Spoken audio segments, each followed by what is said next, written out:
Welcome to the Energy Medicine Summit, where you'll discover how to take your health into your own hands from today's top energy medicine experts and healers. Share this event with your friends and family, and come join us on Facebook at the Shift Network. And now your host, Kris Ferraro. Welcome, Shift viewers. I'm Kris Ferraro, energy coach and author, and one of your hosts for the 2020 Energy Medicine and Healing Summit that we are doing right now. One of the great parts of doing this for myself is that I have had the honor of bringing in people and practices that I myself have benefited from so much and get to share them with you and with a wider audience. And that is certainly the case today. Our topic today is discovering logosynthesis, the amazing power of words in healing and development. Dr. Willem Lammers introduces you to logosynthesis. This new model offers an amazingly elegant and effective system to resolve energy that's frozen in disturbing memories, fantasies, and beliefs. Frozen energy interrupts the flow in your life and blocks your connection to your true nature, your essence. This disconnection causes suffering. Logosynthesis uses the power of words and special sentences to restore the connection with your essence and to free your life energy for your mission. So let me tell you a little bit more about Dr. Willem Lammers. He is a psychologist, psychotherapist, coach, and founder and developer of Logosynthesis with over 40 years experience. He has written many books in several languages, and they are fantastic. And he has received the ACEP Award for his major contribution to the field of energy psychology. And I first met Willem a couple of years ago. I had signed up to go to the ACEP conference. And then in between that time, I signed up. And when I arrived, I had gotten a book contract most unexpectedly. And so I arrived in Orlando, Florida, 2 days after I had submitted my manuscript under a very short deadline and landed in a full-day intensive with Dr. Willem Lammers. And so I showed up late, exhausted, and just kind of rolled into the room. And within moments, I felt such a deep, deep resonance with everything that he was sharing. And after that, he's become one of my healers, and in many ways, I feel a mentor. So thank you, Dr. Willem Lammers, for being with us. Thank you, Kris. It is really a joy to see you again in this context. And I'm really looking forward to our conversation now. Yeah. So here I was, an EFT practitioner, someone who's using tapping, using energy medicine, using a lot of body-centered tools and practices to create changes in my emotional field. And here you came along and said we could just use words, which I actually was really struggling with the background that I was coming from. And yet I found logosynthesis to be incredibly profound. So I'd love to hear about the key characteristics of logosynthesis and how you came about this model. Yeah, thank you. That's a very nice question, because I have a similar background as you have in EFT, TFT, and general tapping. And for me, there was always a moment in which I couldn't reach a deeper level. And when I continued to work, so I learned tapping in, I guess, in 1992 or then 93, probably the same time as you learned it. And then at a certain moment, I found out that you can stimulate the body, you can stimulate acupuncture points, or you can use a posture like Tappers Fleming. And at a certain moment, I found out that words in themselves, they have a very special power. And if you look at mystic traditions, religious traditions, there's always a story about words making something happen. So when God created the earth, he didn't say a lot, he didn't move a lot, he said, let there be light, and there was light. Okay, we're not God, but we have those power of words, and we see it in the Old Testament, we see it in the New Testament, we see it in the Quran. When a power wants something to happen, he uses words. Or she uses words. We don't know if he is a she or a he. And I thought at a certain moment discovered a website in which people use special sentences to heal people. It was called immunix.org. I don't know if they still exist.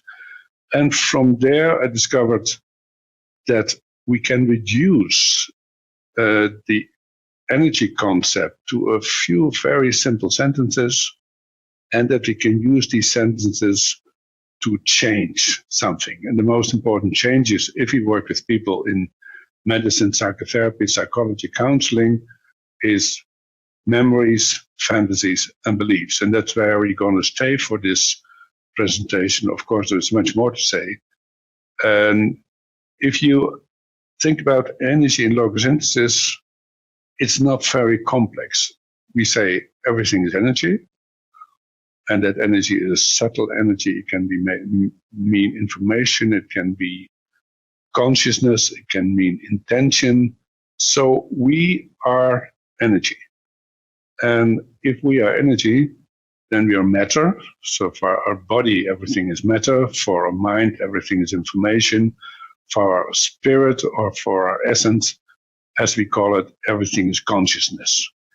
And if we start from that perspective, then this energy has two main characteristics. One is that energy is frozen or it's in flow.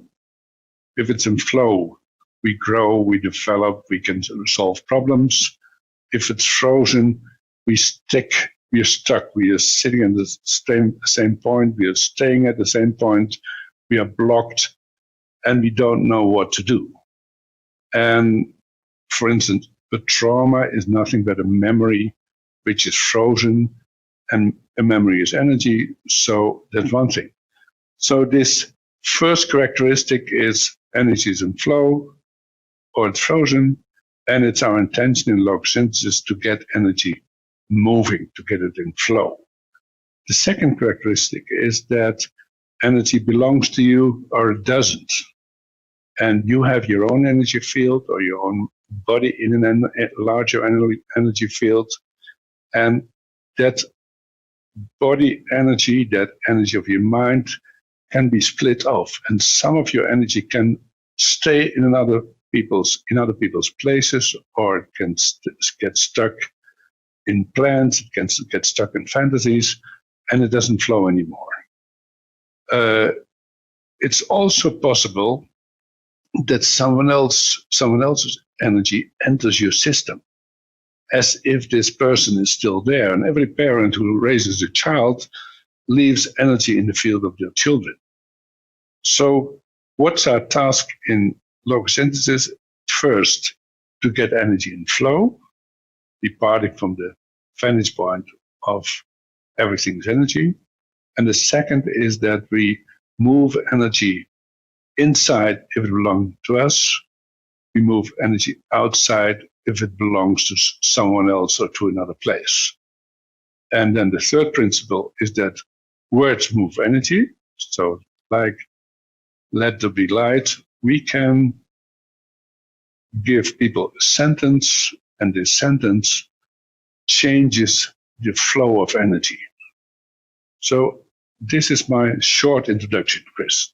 Is this what you meant with your question? Yeah, that was a really good summary of what I have found in you using logosynthesis with me and having read your books. And, you know, in the introduction, we used the word essence, and I've also heard you use the word energy. Are these two terms interchangeable, or would you like to define what essence means to you? We are a body, and this body helps you to move around in the world. Your body contains your senses. You can take in information. You are a mind, that's more than your body, and your body gets the information, and your mind processes the information, makes decisions. It can make a decision and work towards the resolution of problems. And then we are more. We are not just machines. We are not just computers. we are immortal beings and part of a very big, what I call essence. So there's a kind of personal essence. You are a spark of the divine, and there is something even much more than we can imagine, and which has an enormous power we can't even grasp. But we are a part of that universal energy. And with that essence, there is a connection to this world, and that means that you have a mission in this world. You are here to learn, to be, to explore, to serve, to do something. And essence is what makes you do that. So you are a vehicle or an instrument of essence to fulfill your mission in the course of things in the universe. That's a brilliant answer to the question. And so for some people, they may call that God, or they may call that consciousness. And I love that there's this terminology essence, which feels soft, which feels friendly, that doesn't have a lot of connotations already applied to it by this word being used in that way for thousands of years. So I really appreciate that definition. And when you talk about our mission, I see this as a place where people can really get tripped up. And when I'm working with people that have anxiety and depression, most often what I'm seeing is that they are disconnected from their purpose for what they are here to do. Mm-hmm. Yeah. And so, they come in with traumas, and they come in with limiting beliefs, and they come in with fantasies about how it can all be different. And yet there's this underlying disconnection. So, you talk about using logosynthesis with memories and fantasies and beliefs, and I'd love for you to speak a little bit more about that, and to follow it up with, when those are resolved, how can we be more in touch with our essence? I think in life in general, people have two questions to answer. And the first one is, what are you here for in this world? And that's for many people already difficult question, because they just don't know. And the second question is, what keeps you from living that mission? And if people are traumatized, if people are in fear, if people are blocked, procrastinating, whatever, there is a disconnection from that mission. And for some people, it's even strange to talk about that mission, because they are determined by what society, what the world expects from them, but they don't come to the idea that they have their own contribution. And the logosynthesis process is often the process of discovery. What am I here for, and what's in the way? And what can be in the way is that you enter this world and traumatic experience happen, and part of your life energy is frozen in those traumatic experiences. A part of your life energy can be frozen in what's coming, what's going up, what's happening after COVID, or what's happening with my life if I lose a job.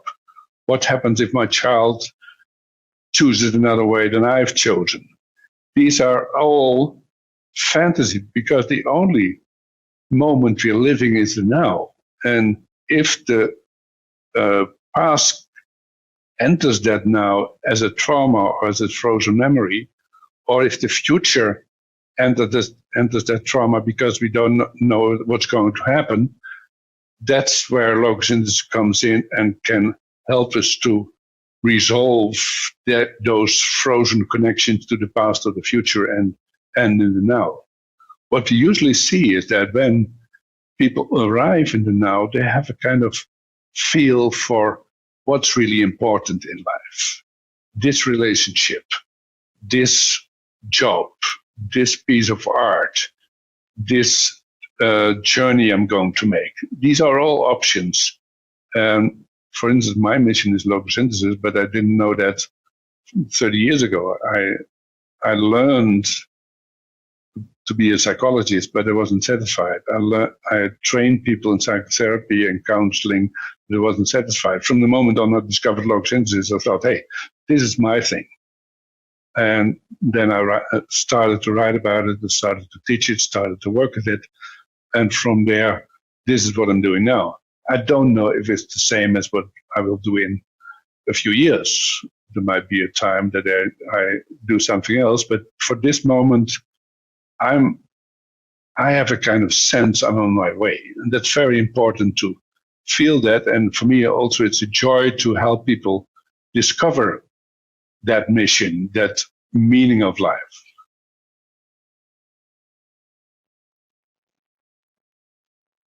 It's everything.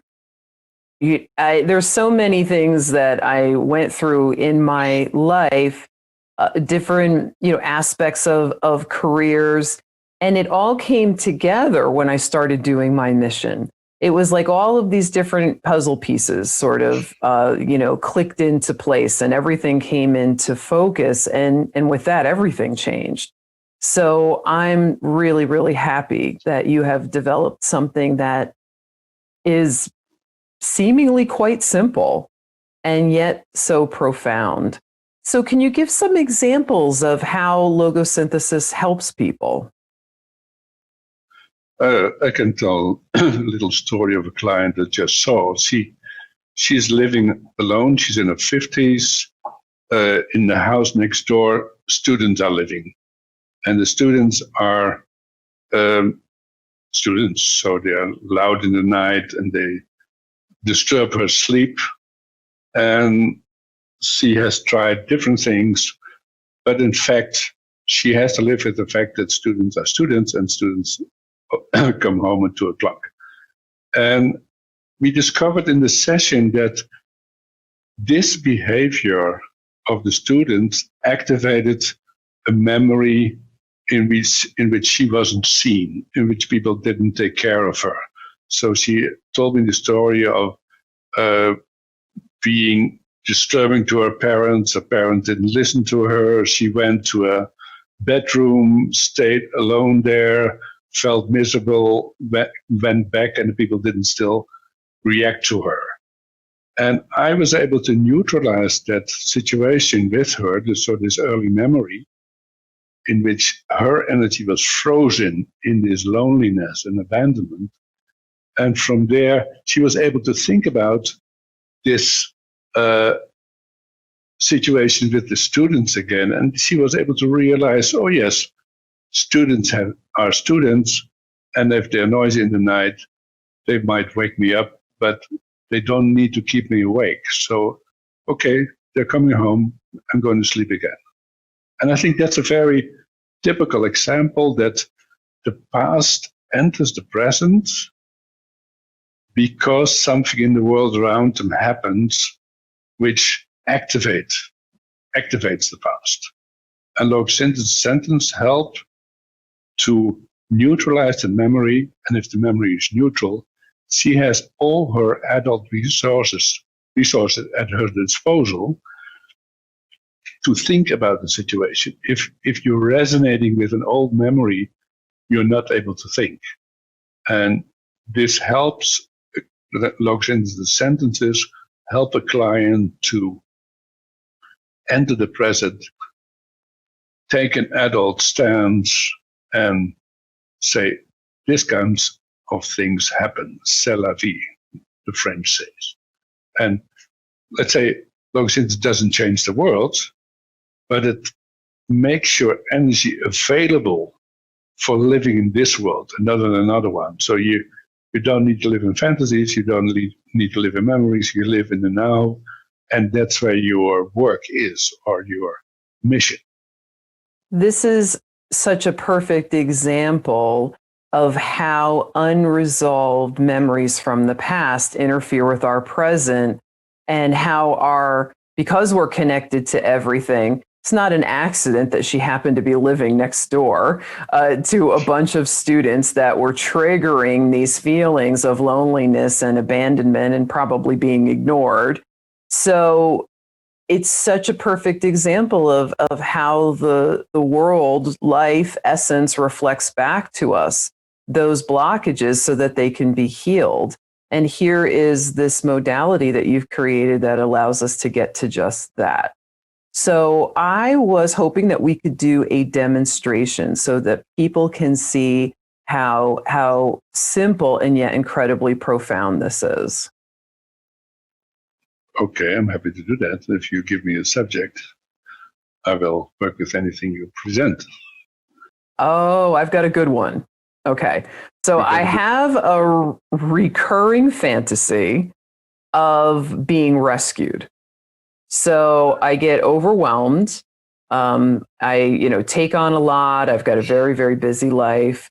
And when I'm feeling very overwhelmed, I start feeling sorry for myself. I have these fantasies that someone is going to come along and rescue me. So, something happens to me and I'm in the hospital and somebody comes in and makes it all better. Or someone comes in with a magic wand and takes care of everything in my all of my unfiled papers that are in my office. But it's always someone else coming in to take over so that I can just be out of my helplessness, and there's someone else who's doing it for me. And by the way, it's never happened. So it's not a fantasy that is demonstrated in my life in any way. But it's interesting because I find my mind going to that as soon as I'm in overwhelmment, just wishing that someone could come along and do it for me. Does that make sense? Uh-huh. That makes sense. And so that means that there is also a belief that you can't do it.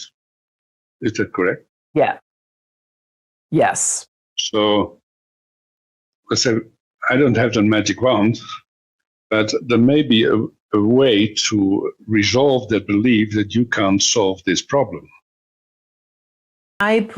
It's like I can't handle it. I think that's what it is. Yeah, you're saying I can't do it, but it's I can't handle it. You can't.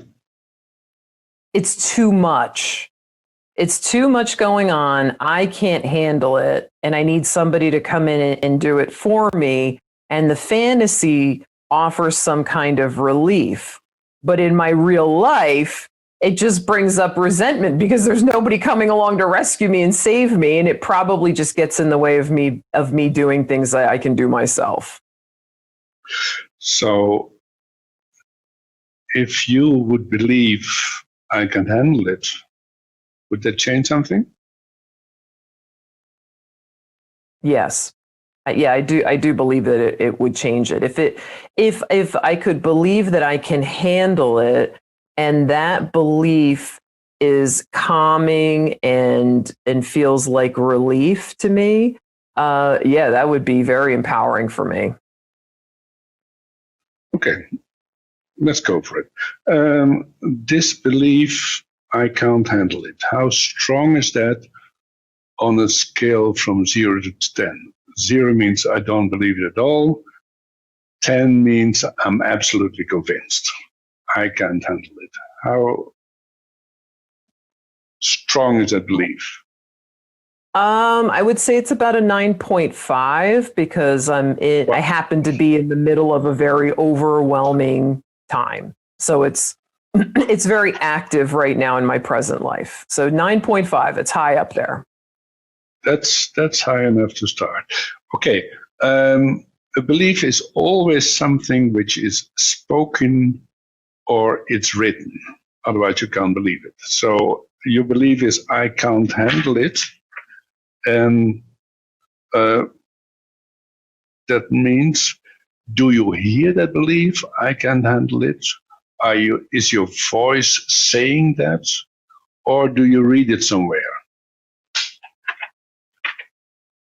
It's me saying it to myself. I'm saying it to myself. I can't handle it, or I can't handle all of this, Or I can't do all of this. So, which is the most strong? I can't handle it. I can do all of this. I can't handle all of this. I can't handle all of this. And that is, you feel your voice saying that. Yes. So if your voice would stop like, saying that. It sounds something like, I can't handle all of this. Or even a high frequency voice. Yeah. Yes. So it might be a children's voice, but we don't need to go into the past for this. So I'm going to give you 3 sentences. And in the meantime, I would like to invite the audience to also think about a sentence which is bothering them, or a belief. I can't do this. I don't know how to do this. This will go wrong. I'm not able. I'm not competent. Let's say the normal little doubts people have in their lives. So this is for the audience. Think about a belief and find out if you hear this belief, if you see this belief, or if you feel yourself saying this belief. And since we are in your situation, Kris, it's a situation, or it's the belief, the voice with a high frequency, I can't handle all of this. So now I'm going to give you 3 sentences. And these sentences may look very strange in the beginning, and what you're doing with it is even more strange. So I'm giving you a sentence, and I ask you to repeat that sentence without thinking about it. And then I will give you a working pause, and then I'll give you the next sentence. So we start with sentence number 1, and I'll say sentence number 1 first as a whole. I retrieve all my energy bound up in this belief I can't handle all of this, and take it to the right place in myself. That's a long sentence, so I'm going to repeat it in small pieces. I retrieve all of my energy. So you repeat after me. I retrieve all of my energy. Bound in this belief. Bound in this belief. I can't handle all of this. I can't handle all of this. And take it to the right place in myself. And take it to the right place in myself. And I ask you to let this work. Let this sink in. Don't think about it. Just observe what's happening. And the audience does the same. Just let it sink in.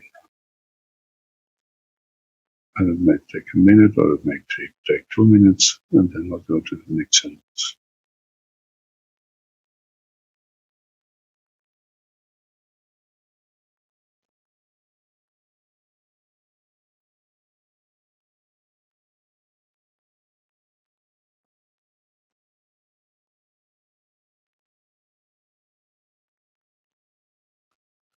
Now I'm going to give you the second sentence.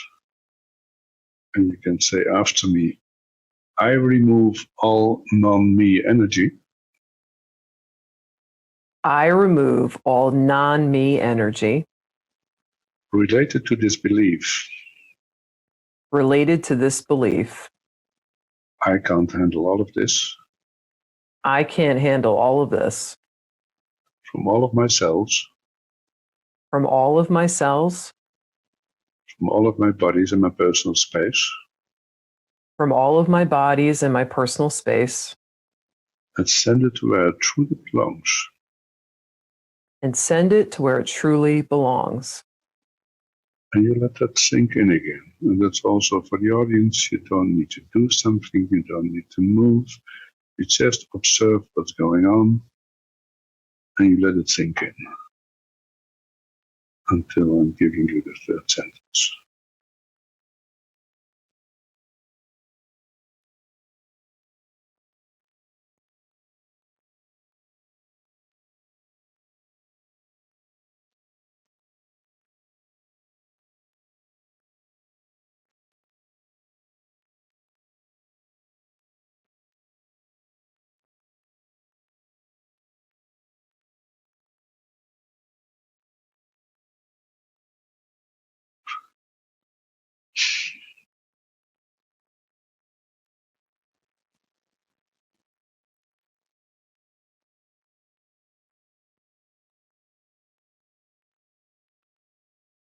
And now I'm going to give you the third sentence.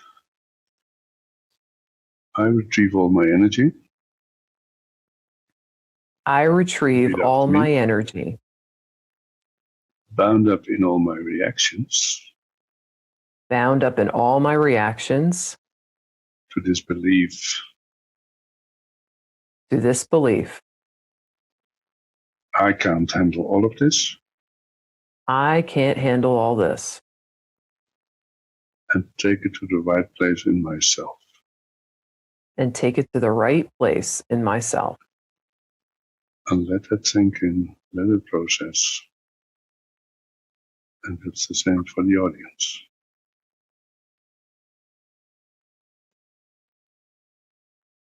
You're processing, you're yawning.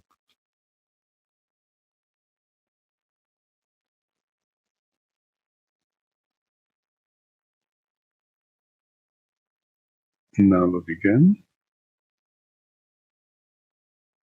What's going on?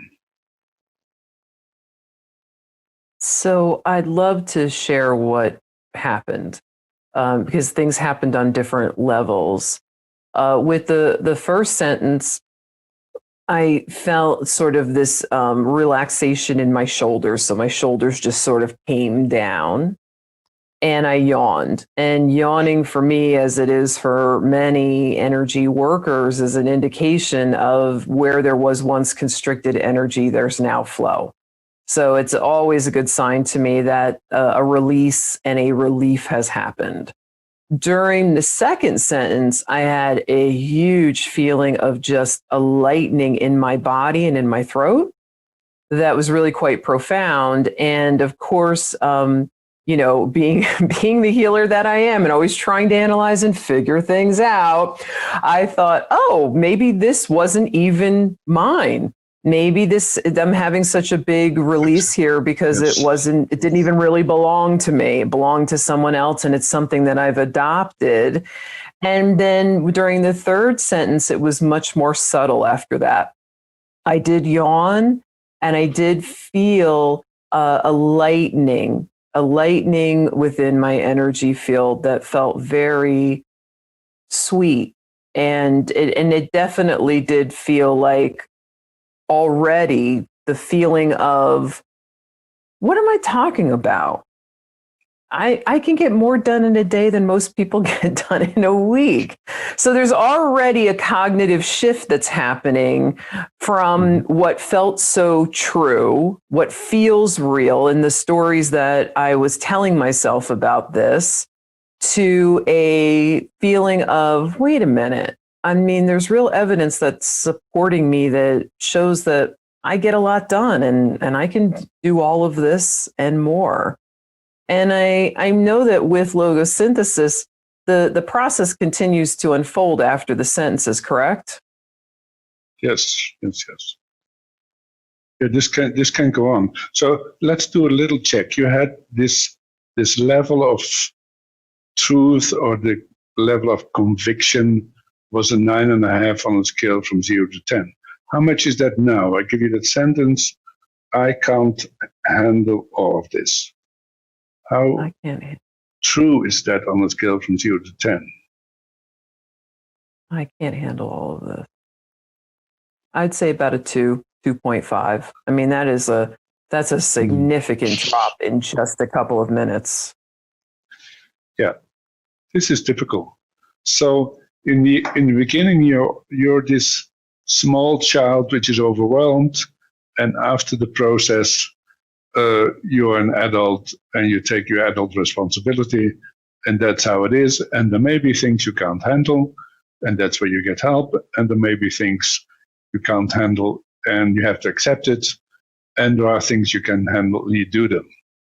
And that's how adult people work and live. They take the responsibility, and that's what it's about.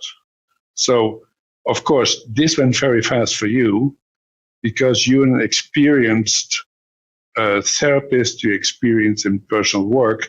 So it might not go as fast for those in the audience who are not having the level of experience. So I must give that as a caveat when they see this. This looks like magic, And probably it is like magic, because magic is nothing but doing things someone else doesn't know how to do. So I can teach this, you can read this, and it works amazing. I'm doing this since 15 years now, and I had a marvelous master lab last weekend, and it's amazing what's possible if we work like this on different levels. Of course, this is the absolute beginner's level, surface level, but so much more is possible if people are trained in this kind of work. Well, what I often say with energy work is the snowball rolls downhill.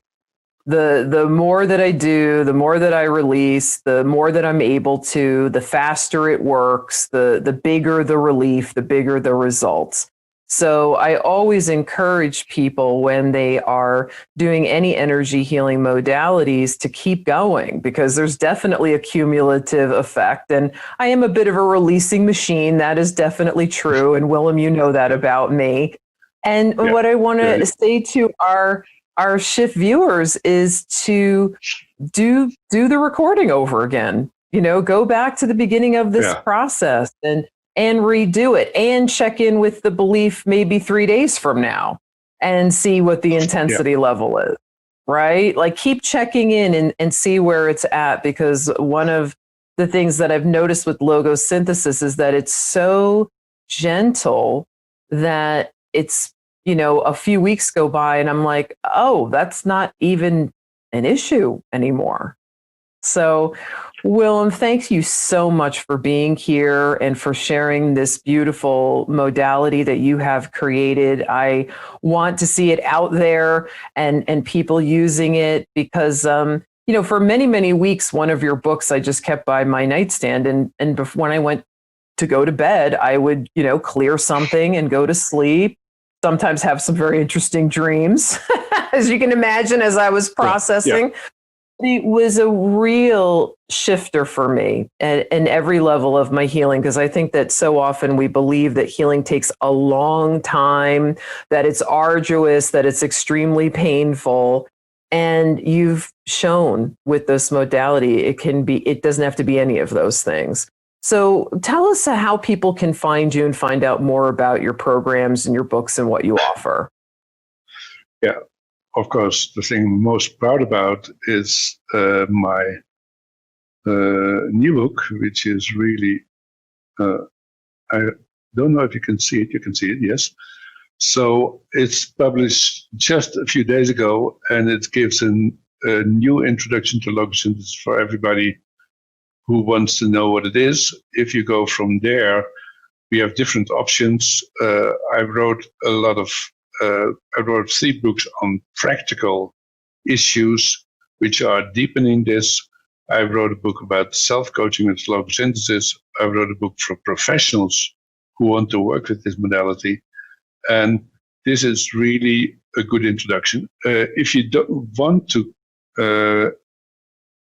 be part of the larger community, we have a Facebook group which is called Logosynthesis, with 2,000 people in it at the moment, and these people can all ask all kind of questions.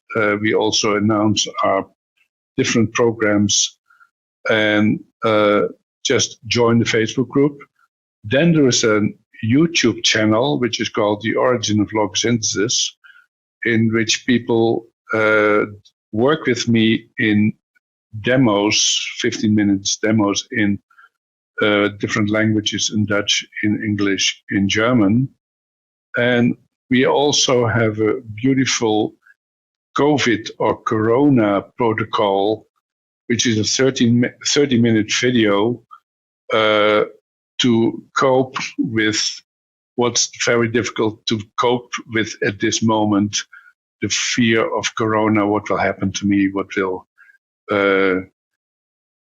happen to my family, how it will be, let's say, all the fears which are there in society at this moment. So this is a short summary of what's possible. You find that also all in the book, Discover Logosynthesis. You find it on Amazon, and it's people say it's a joy to read, so second that. Willem, thank you so much for being here. I am so grateful that you came into my life and this work came into my life, and I really appreciate you sharing it with our viewers. And to the Shift Network viewers, thank you for spending your time with us. I am wishing you beautifully balanced energy, so much love and so much peace from the Shift family, from me, Kris Ferraro, from Dr. Willem Lammers, and from all of the experts here at the 2020 Energy Medicine and Healing Summit. We bid you goodbye. Thank you for joining us for the Energy Medicine Summit, brought to you by the Shift Network. To learn more, visit energymedicinesummit.com. To join our global community of people awakening to their divine humanity and taking inspired action, visit theshiftnetwork.com. Thank you again for gathering with us and for sharing this healing path with your friends and family.